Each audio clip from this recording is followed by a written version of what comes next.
The crack of Sheriff Caldwell's revolver splitting the morning air sent birds scattering from the courthouse oak as Jake Morrison stepped protectively in front of Sarah Washington and her infant son, his weathered hands steady despite facing down 20 armed townspeople who believed the young black widow had poisoned their well water. 3 months earlier, Jake had been nothing more than a broken-down cattle rancher drowning his war guilt in whiskey. But watching Sarah clutch her baby with the same fierce desperation his own wife had shown during the Confederate raids changed something fundamental in his soul. The crowd pressed closer, their voices rising with accusations of murder and demands for immediate justice, while Sarah stood frozen between the man who had bought her labor contract at auction and the mob that wanted her blood. When Silas Crane spat tobacco juice at her feet and called for a rope, Jake's jaw tightened with the same resolve that had carried him through Shiloh and Antietam, because some battles were worth dying for regardless of the odds. Sarah whispered behind him that she would face whatever punishment awaited her if it meant sparing Jake and protecting her son. But the rancher had already made his choice the day he spent his last $50 to outbid the brothel owner at the courthouse steps. Reverend Matthews pushed through the crowd with his Bible clutched against his chest, his face pale with the knowledge that his small Texas town stood on the precipice of committing an act that would stain their souls forever. The morning sun cast long shadows across the dusty square as Jake Morrison realized that saving Sarah Washington would require him to confront not just an angry mob, but the corrupt men who had destroyed both their families and hidden their crimes behind badges and false righteousness. Jake Morrison had survived the war, buried his family, and lost his faith. But he would discover that redemption sometimes comes disguised as a desperate woman and her child standing on an auction block. The dust settled around their boots as the crowd slowly dispersed, muttering threats and promises of justice. Jake kept his hand steady on his holstered Colt until the last man disappeared around the corner of Henderson's General Store. Sarah's breathing came shallow and quick behind him, her baby finally quiet against her chest. Sheriff Caldwell holstered, his weapon, but his eyes never left Jake's face. "This ain't over, Morrison. Town's got a right to protect itself. Town's got a right to the truth." Caldwell's boots scraped against the wooden planks as he stepped closer. "Truth is what keeps folks safe at night. You'd do well to remember that." The sheriff's spurs jangled as he walked away, leaving Jake and Sarah alone in the square. The morning sun climbed higher, casting harsh shadows between the buildings. Sarah shifted the baby to her other arm, her movements careful and deliberate. "Why?" Her voice came barely above a whisper. Jake turned to face her fully for the first time since the confrontation began. Dark circles shadowed her eyes. Her dress, once fine cotton, showed the wear of months without proper care. The baby's tiny fist curled around a corner of her shawl. "Because it needed doing." She studied his face with the intensity of someone who had learned to read danger in small gestures. "Men don't risk their lives for strangers without reason." Jake's throat tightened. The morning was already growing warm, but something cold settled in his chest. "Maybe I had my reasons." Sarah's eyes flickered toward the church at the end of the street, where Reverend Matthews still stood on the steps. The preacher raised his hand in a small wave before disappearing inside. The gesture felt like a benediction they desperately needed. "I should go," Sarah said. "Take Samuel and leave town before nightfall." "Where would you go?" The question hung between them like smoke from a dying fire. Sarah had no answer because they both knew the truth. A black woman alone with an infant had few choices in Texas, and none of them were good. Jake's horse stamped impatiently at the hitching post. The animal's reins hung loose, but it stayed put. Like everything else in Jake's life, it had learned to wait without expectation. "You still owe me 3 months. Work," Jake said finally. Sarah's laugh came sharp and bitter. "You think I can work for you after this? After what just happened?" "I think you got nowhere else to go." The baby stirred in her arms, making small sounds that weren't quite crying. Sarah bounced him gently, a motion so automatic it seemed unconscious. The tenderness in the gesture made Jake's chest ache with memory. "Why did you really buy my contract?" she asked. Jake looked past her toward the mountains that rose like broken teeth against the horizon. His ranch sat somewhere in that direction, 15 miles of hard country, where a man could disappear if he wanted to, where a woman and child could disappear too. My wife used to hold our boy the same way. The words came out before he could stop them. Sarah's expression softened, but she didn't speak. The silence stretched between them, filled with the weight of things that couldn't be undone. They're gone, Jake added, though she hadn't asked. The war? After. Sarah nodded as if she understood. Maybe she did. Loss had a way of marking people, making them recognizable to each other across the spaces that society tried to enforce. The baby began to fuss in earnest now, his small cries echoing off the storefronts. Sarah opened her satchel and withdrew, a small bottle. Her movements were efficient, practiced. The child latched onto the bottle with desperate hunger. When did he last eat? Jake asked. Yesterday morning. The admission hung between them like an accusation. Jake felt something shift in his chest, a loosening of the tight knot that had lived there for months. This woman had faced down a mob while her child went hungry. She had stood straight and dignified while men called for her blood. My ranch is 15 miles north, Jake said. Got a creek runs through it year-round. Good water. Clean. Sarah looked up from feeding her son. You're serious about the work contract? I'm serious about keeping you alive. The church bell tolled the hour, its bronze voice carrying across the empty square. Somewhere in the distance, a dog barked. Normal sounds from a normal morning, as if the world hadn't just tilted on its axis. What happens when they come for me at your ranch? Jake's hand moved to his gun belt, adjusting the weight without conscious thought. They won't. You can't know that. I know Sheriff Caldwell. I know how men like him think. They want easy solutions to complicated problems. You disappear from town, you become somebody else's problem. Sarah finished feeding the baby and lifted him to her shoulder, patting his back with gentle precision. And if you're wrong? Jake mounted his horse and looked down at her.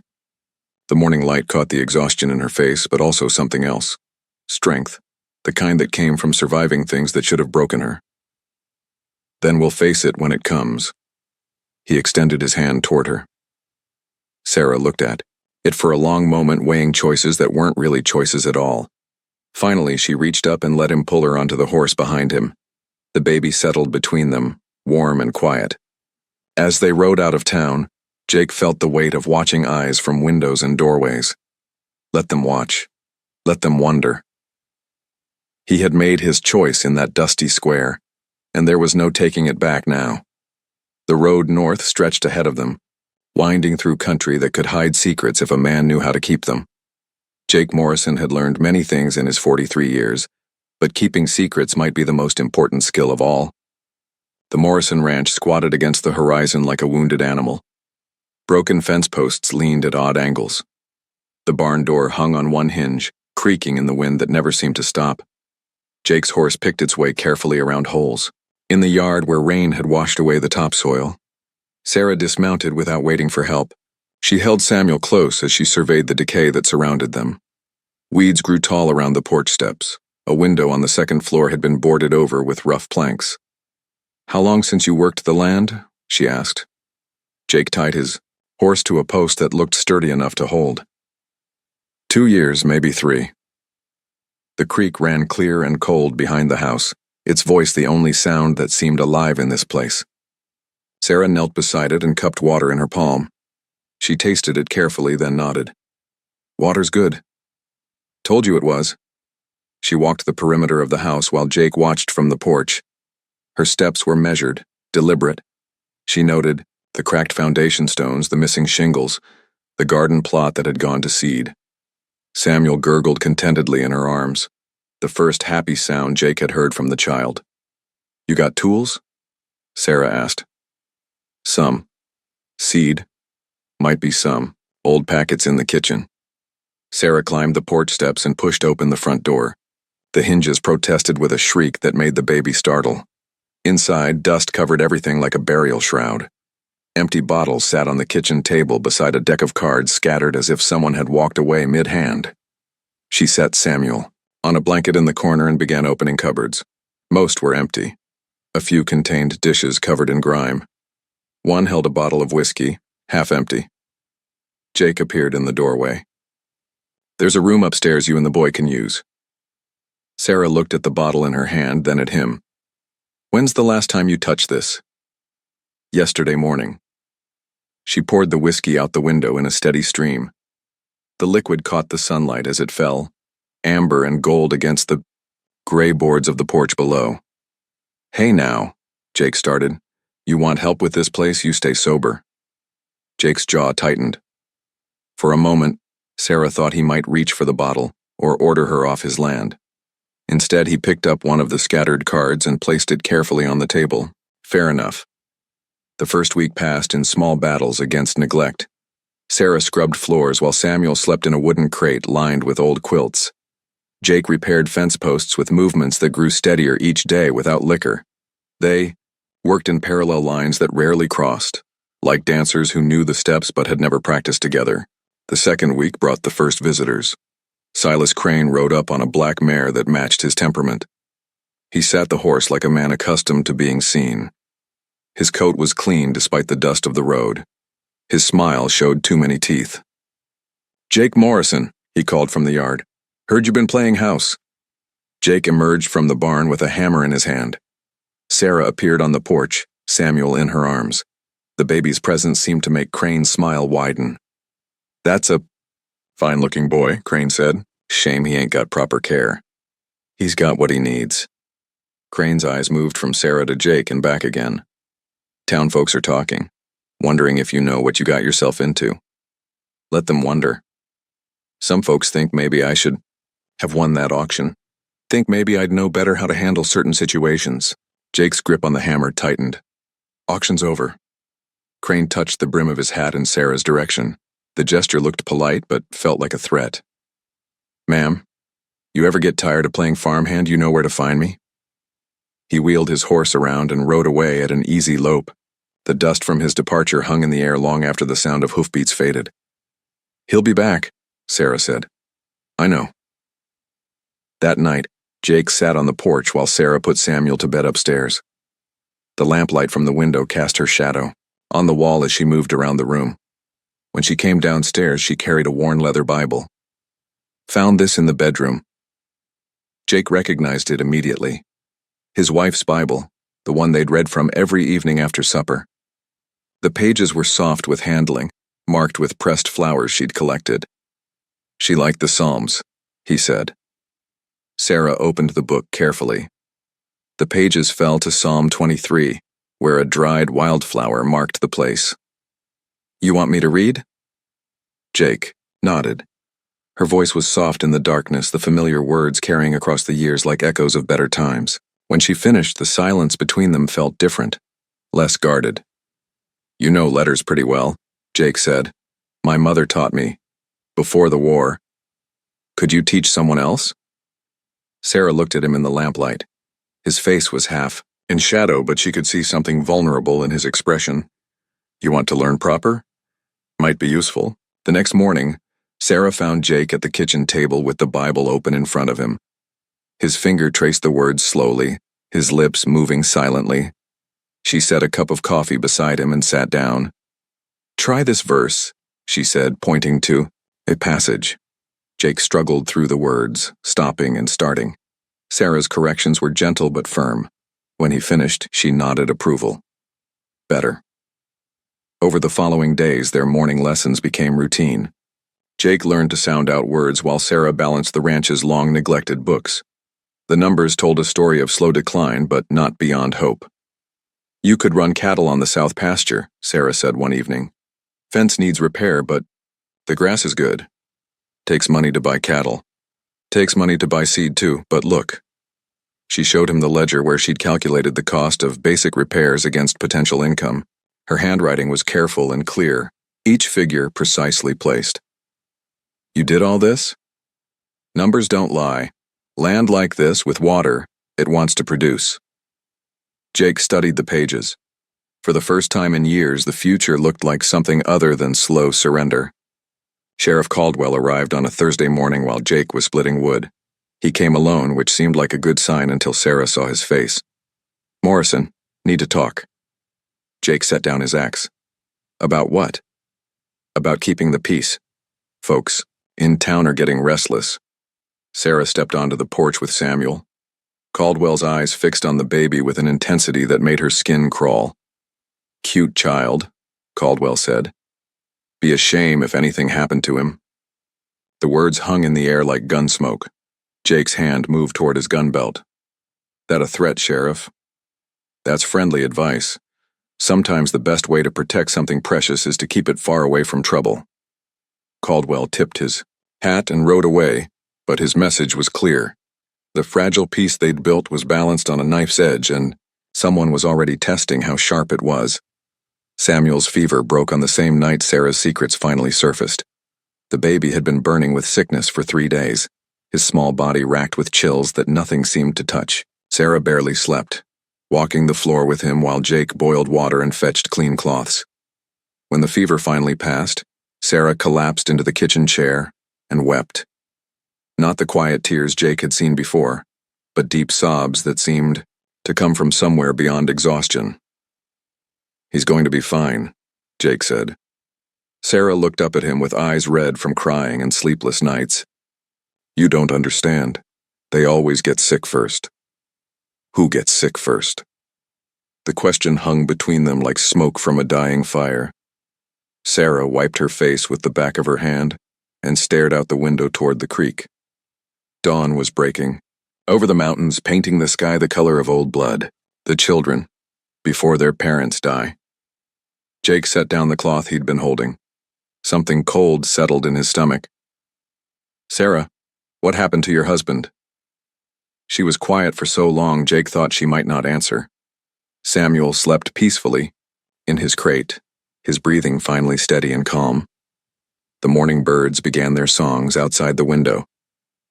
"He wasn't killed in any Indian raid." The words came out flat and hard, like stones dropped into still water. Jake sat down across from her at the table. "Thomas was investigating something. Government supplies that were supposed to go to the fort. Blankets, medicine, food, things that folks needed to survive the winter." Jake's hands found his coffee cup, though the liquid had gone cold hours ago. "What kind of supplies?" "The kind that never made it where they were supposed to go. The kind that ended up sold to private buyers while settlers died of fever and hunger." Sarah stood and walked to the window. Her reflection looked like a ghost against the morning light. Thomas found records, bills of sale, names of men who were supposed to protect folks but were robbing them instead. "What men?"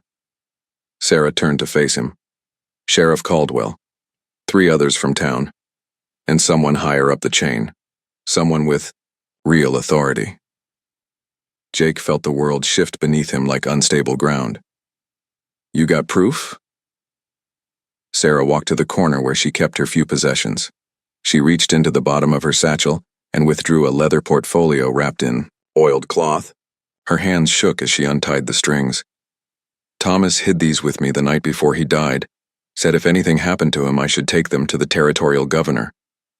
The papers inside were covered with careful handwriting. Lists of supplies, dates, signatures. Jake couldn't read all the words, but he recognized some of the names. Town council members, the bank president. Sheriff Caldwell's signature appeared on half the documents.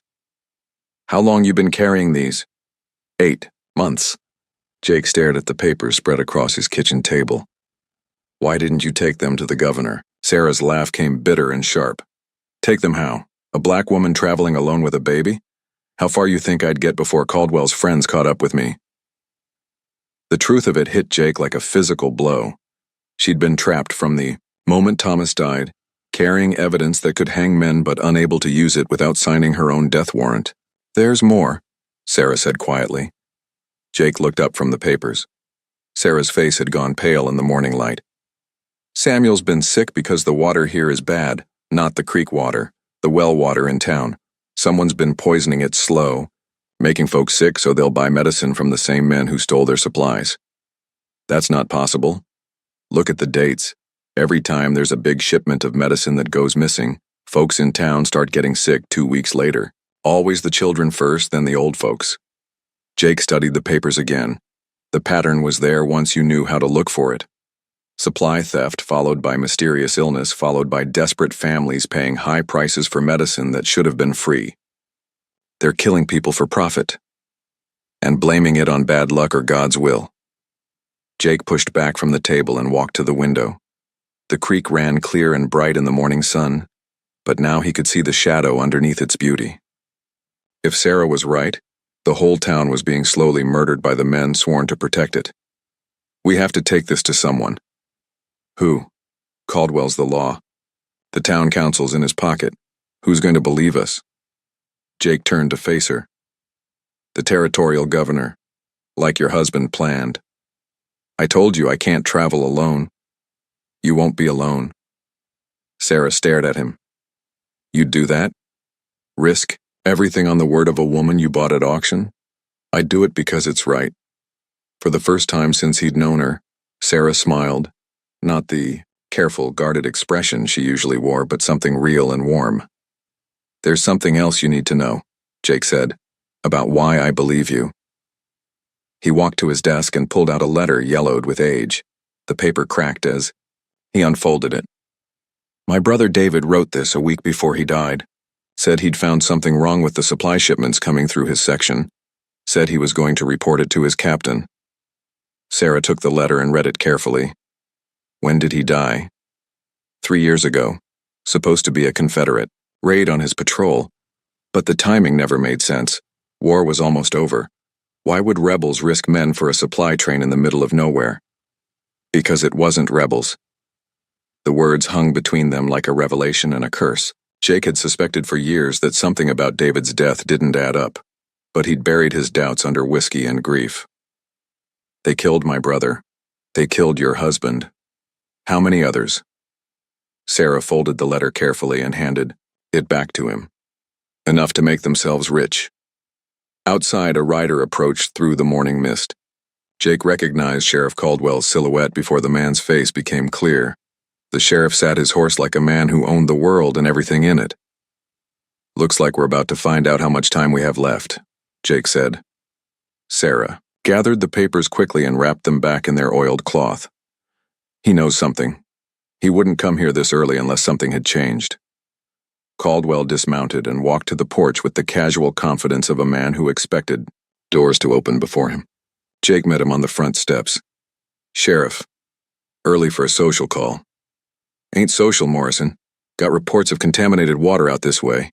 Thought I should check on the woman and her baby. Through the window, Jake could see Sarah holding Samuel close. The baby looked healthy now, but Jake understood the real message. Caldwell knew the child had been sick. He knew why. Water's fine here. Good to hear. Course, sometimes these things take time to show up. Sometimes whole families get sick before anybody realizes what's happening. Caldwell's eyes never left Jake's face, but his meaning was clear.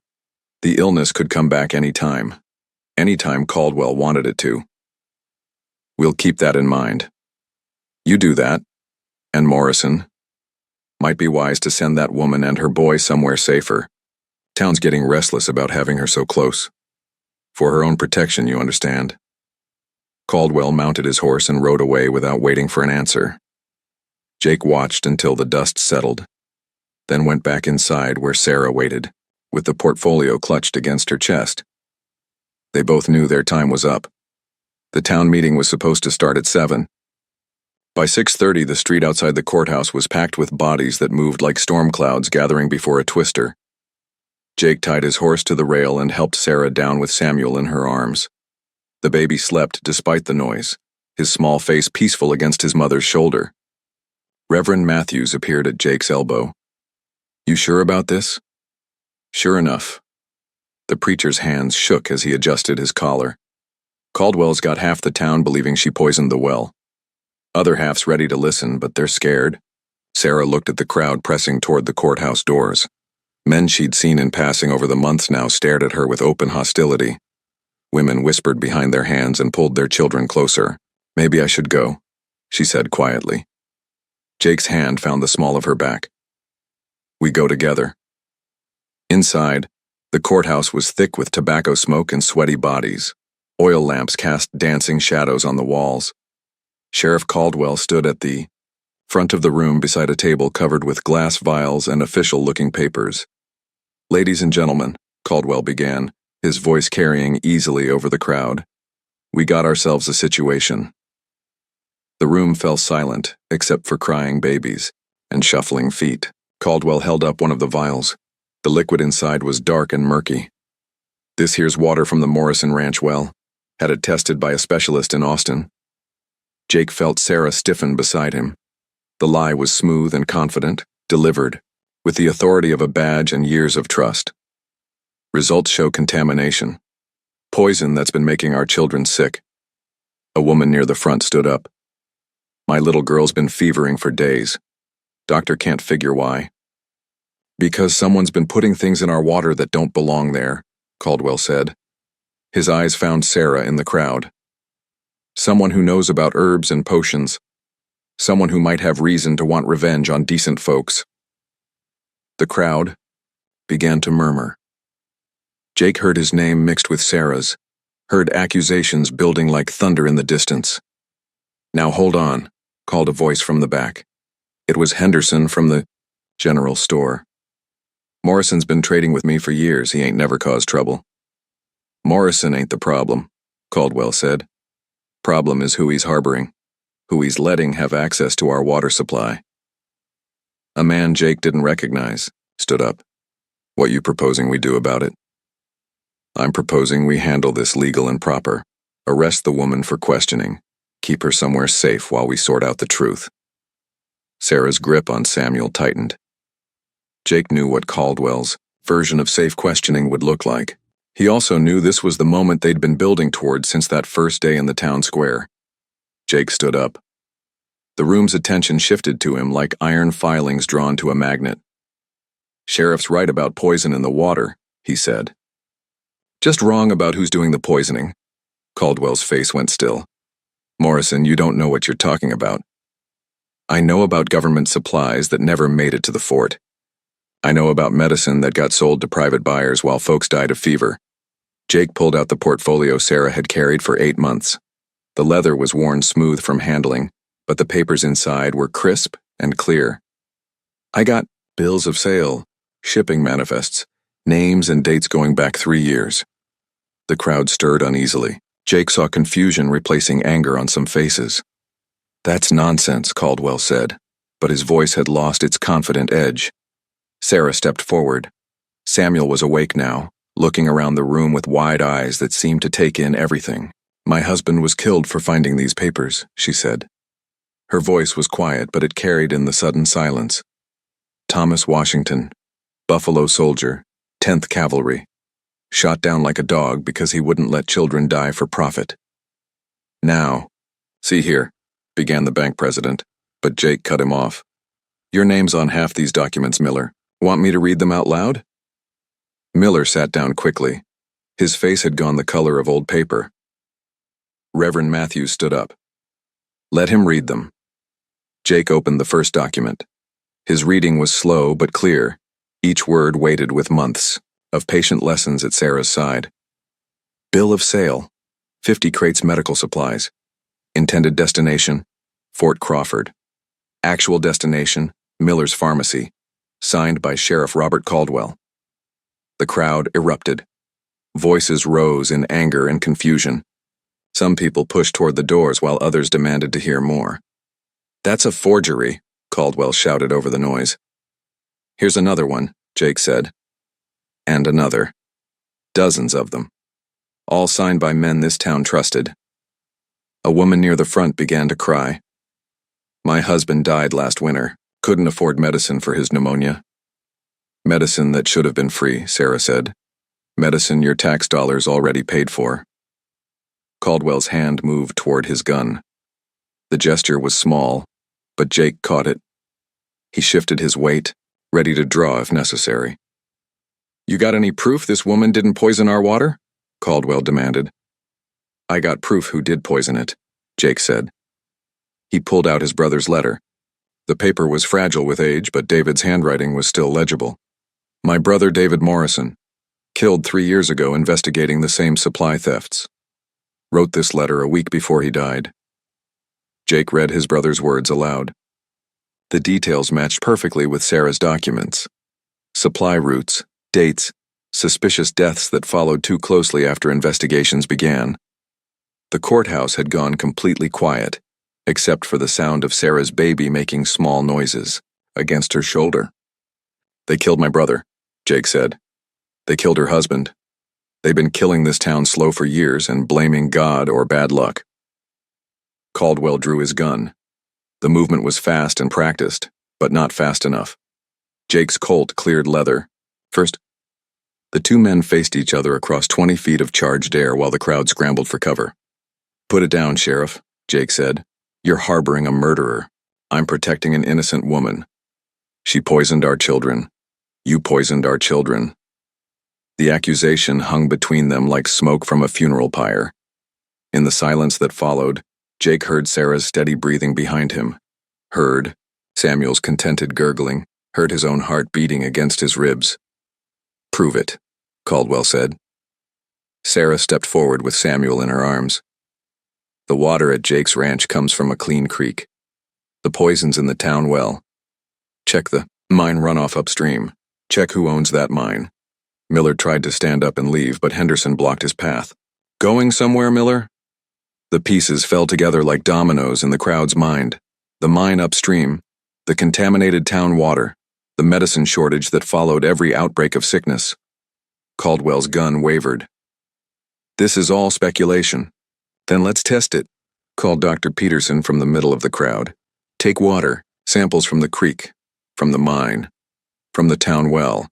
See what's really making folks sick." "Test my baby's blood, too," Sarah said. "If I'd been poisoning folks, he'd show signs." The logic was simple and undeniable. Caldwell's conspiracy was unraveling thread by thread. "You're all fools," Caldwell snarled, "believing a murderer over your own sheriff." "I believe the evidence," Reverend Matthews said. "I believe in justice." One by one, the townspeople voiced their agreement. The tide had turned completely. Caldwell found himself facing a room full of people who finally understood how they'd been betrayed. He lowered his gun. The fight went out of him like air from a punctured balloon. 3 days later, Jake stood in the same courthouse for a different kind of ceremony. Sarah wore a simple white dress that belonged to the preacher's wife. Samuel gurgled happily in Reverend Matthews's arms while the man performed the wedding ceremony. The whole town came to watch. The same people who'd called for Sarah's blood now brought wedding gifts and congratulations. Shame had a way of making folks generous with their second chances. Caldwell and his conspirators were on their way to the territorial prison. The mine had been shut down and the water was already running cleaner. Dr. Peterson confirmed that Samuel's blood showed no signs of poison, just the normal illnesses that came with being a baby in a hard country. As Jake slipped the ring onto Sarah's finger, he thought about the long journey that had brought them to this moment. Two broken people who'd found each other in the worst of circumstances and somehow built something worth saving. "You may kiss your bride," Reverend Matthews said. Jake looked into Sarah's eyes and saw his future there. Not perfect or easy, but real and honest and worth fighting for. The kiss was gentle and brief, but it sealed a promise that went deeper than words. They'd face whatever came next together, as husband and wife, as family. Outside the courthouse, the Texas sun shone bright and clean on a town that had learned the difference between justice and revenge, between fear and wisdom, between the easy lie and the difficult truth. And that is all to the story, for now. Please let me know where you are tuning in from. Perhaps we will create a story there. Consider liking this video and subscribing to our channel. And if you enjoy our content, click this video on your screen. I promise you it's worth watching. See you tomorrow.